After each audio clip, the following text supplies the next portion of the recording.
Disebutkan oleh Ibnu Arabi dalam syairnya. Ibnu Arabi ini pencinta Ahlul Bait Rasul.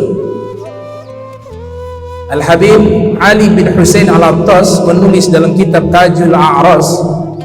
Ibnu Arabi mengatakan, ra'aitu walai ala toha faridatan ala rukmi ahli al-bu'di yurithuni kurba fama talabal mab'uthu ajran ala al-huda bitablighihi illa al-mawaddata fil kurba. Ini syairnya Ibnu Arabi. Saya melihat, mencintai keluarga Toha, yaitu Nabi Muhammad, itu adalah satu kewajiban. Dan orang yang jauh bisa menjadi dekat dengan Nabi Muhammad karena sebab ia mencintai keluarga Nabi Muhammad SAW. Nabi Muhammad tidak pernah meminta upah ataupun balasan atas risalah yang beliau sampaikan berupa petunjuk kepada umatnya. Namun satu hal yang beliau minta, yaitu kecintaan kepada keluarganya. Itu syairnya Ibnu Arabi. Qul la as'alukum alaihi ajra illa al-mawaddata fil qurba. Allah Ta'ala berfirman, wahai Nabi Muhammad, katakanlah kepada umatmu, engkau tidak minta balasan ataupun ganjaran terkecuali rasa cinta kepada keluarga engkau, yaitu keluarga Nabi Muhammad sallallahu alaihi wasallam. Oleh sebab itu Imam Syafi'i mengatakan dalam syairnya, ya ala baitir rasul hubbukum fardun minallahi fil qur'ani anzalahu yakfikum min azimil fakhri annakum man lam yusalli alaikum la salata lahu. Wahai keluarga Rasul, cinta kepada kalian adalah hukumnya wajib dari Allah Subhanahu wa Ta'ala yang telah termaktub di dalam Al-Quran yang Allah turunkan. Cukuplah bagi kalian kemuliaan dan keagungan tatkala ada orang yang sholat tidak mengucapkan salawat kepada kalian, maka tidak ada sholat baginya. Al-Imam Syafi'i juga mengatakan dalam syairnya tentang kecintaan kepada Ahlul Bait Rasul sallallahu alaihi wasallam, la in kana dzanbi hubbu ali Muhammadin fadzalika dzanbun lastu anhu atub. Seandainya mencintai keluarga Nabi Muhammad sallallahu alaihi wasallam adalah satu dosa, maka dosa yang seperti ini aku tidak akan bertobat. Syair lainnya beliau mengatakan, Al-Imam Syafi'i rahimahullah, in kana rafda hubbu ali Muhammadin falyashhadis sakhalain anni rafidi. Seandainya mencintai keluarga Nabi, saya dituduh Rafidiyah. Rafidiyah itu pembenci sahabat Nabi. Maka saksikanlah wahai jin dan manusia, saya Imam Syafi'i adalah seorang Rafidi. Ini gambaran kecintaan Imam Syafi'i kepada Ahlul Bait Rasul SAW. Al-Habib Abdullah Al-Haddad pernah ditanya, ini disebutkan dalam kitab Tathbitul Fu'ad. Al-Habib Abdullah bin Ali bin Muhammad Al-Haddad, mana yang lebih baik, Nasibi atau Rafidi? Nasibi atau Rafidi? Nasibiyah atau Rafidiyah? Nasibiyah yatadayyanu bi bughdi Ali wa ahli baitihi.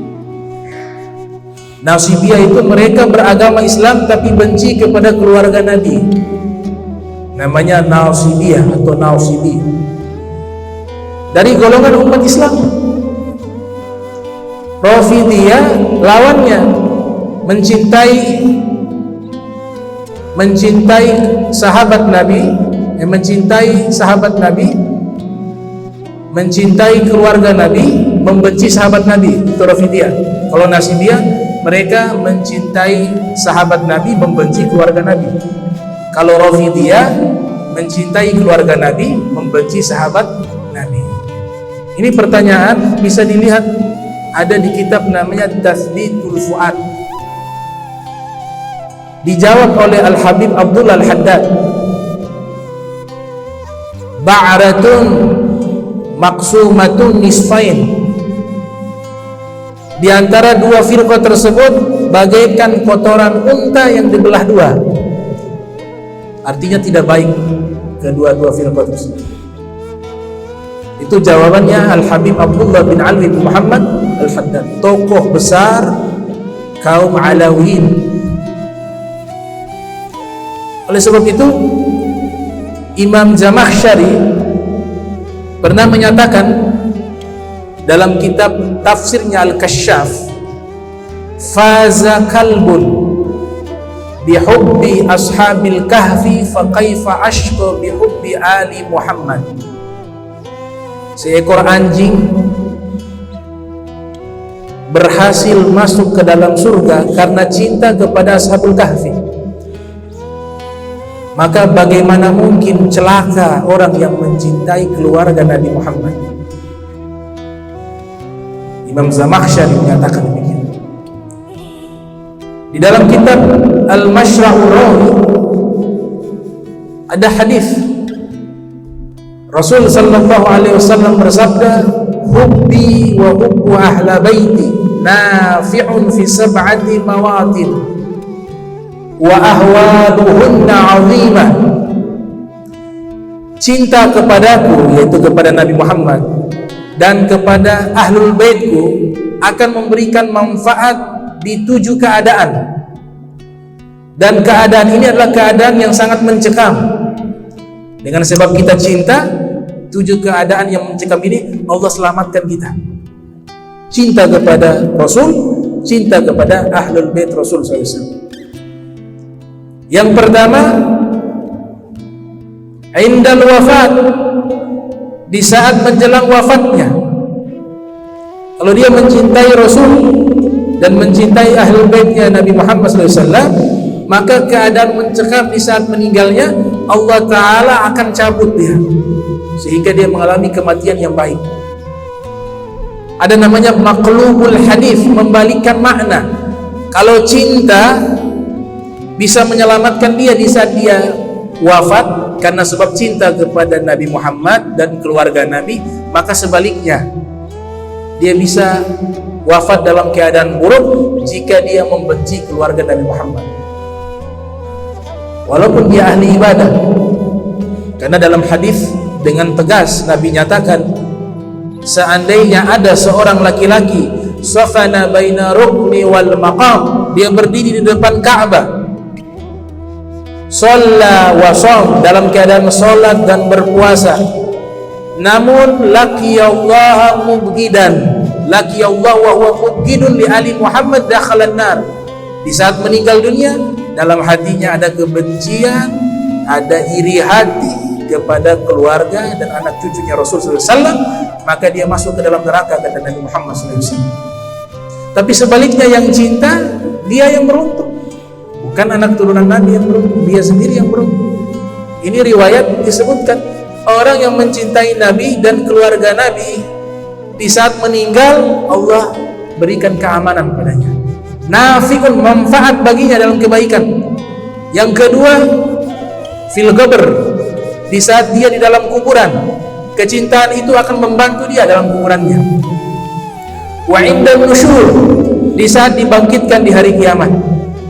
Wa indal kitab, di saat menerima kitab amal yang dia terima pasti dari tangan kanan. Indal kitab. Wa indal hisab, di saat itu hisabnya dipermudah oleh Allah Subhanahu wa ta'ala. Wa indal mizan, di saat timbangan amal. Wa indas sirat, dan di saat menyeberangi jembatan sirat. Kalau dia cinta kepada Nabi dan keluarga Nabi, maka semua ini akan dipermudah oleh Allah Subhanahu wa ta'ala. Sebaliknya, kata Nafi', bermanfaat lawannya adalah dorun, membahayakan atau tidak bermanfaat, maka dia akan mengalami kesulitan, mulai dari wafatnya sulit, dalam kuburnya sulit, terima kitabnya sulit, hisabnya sulit, mizannya sulit, siratnya sulit, nusyur di saat dibangkitkan juga sulit. Ini hadis dari Nabi Muhammad sallallahu alaihi wasallam.